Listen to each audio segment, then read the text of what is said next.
కోడలి వద్ద ఎమ్మెల్యే బండారి లక్ష్మారెడ్డి సూచనతోటి BRS Malkajgiri parliament contested అభ్యర్థి రాగిడి లక్ష్మారెడ్డి ఉప్పల్ నియోజకవర్గం బీఆర్ఎస్ కార్పొరేటర్ల ఆధ్వర్యంలో నిరసన చేపట్టి అంబేద్కర్ విగ్రహానికి పూలమాలలు సమర్పించి వినతి పత్రం అందజేశారు. ఈ సందర్భంగా రాగిడి లక్ష్మారెడ్డి మాట్లాడుతూ సీఎం రేవంత్ రెడ్డి రైతులంటే గిరిజనులంటే దళితులంటే చులకనగా చూస్తున్నారు.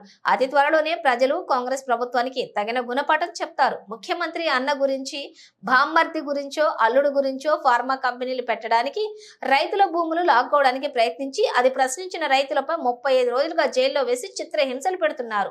ప్రజలకు మాయమాటలు చెప్పి ప్రభుత్వం ఏర్పరచుకుని ప్రజలకు ఇచ్చిన హామీలను నెరవేర్చకుండా ప్రభుత్వం ఫెయిల్ అయ్యి బాంబులు పేలుస్తాము, కేటీఆర్ ని అరెస్ట్ చేస్తాము, హరీష్ రావును అరెస్ట్ చేస్తాము, నాయకులను అరెస్ట్ చేస్తామని రాంగ్ డైరెక్షన్ లోని వెళ్తున్నారు. రైతులకు బీఆర్ఎస్ అండగా ఉంటుంది. రాబోయే రోజుల్లో కాంగ్రెస్ ప్రభుత్వానికి ప్రజలు తగిన బుద్ధి చెప్తారని పేర్కొన్నారు. ఈ కార్యక్రమంలో నియోజకవర్గం బీఆర్ఎస్ నాయకులు అధిక సంఖ్యలో పాల్గొన్నారు.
రైతులపై పెట్టిన కేసులు వెంటనే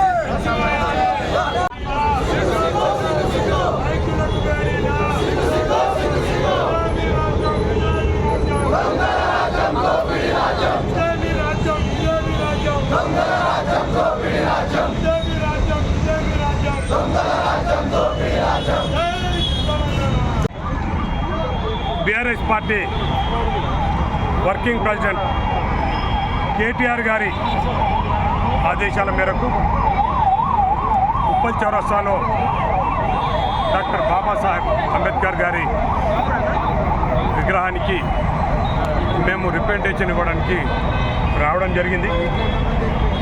ఉప్పల్ కాన్స్టిట్యూన్సీ నుంచి వెళ్ళి కార్పొరేటర్లు మరియు ఎమ్మెల్యే బండారు లక్ష్మారెడ్డి గారి ఆధ్వర్యంలో ఈరోజు మేము లగచెర్ల విషయంలో ఏదైతే రైతులపై అన్యాయం జరిగిందో ఆ విషయాన్ని నిరసన తెలియజేసుకుంటూ మరి ఇక్కడ రావడం జరిగింది.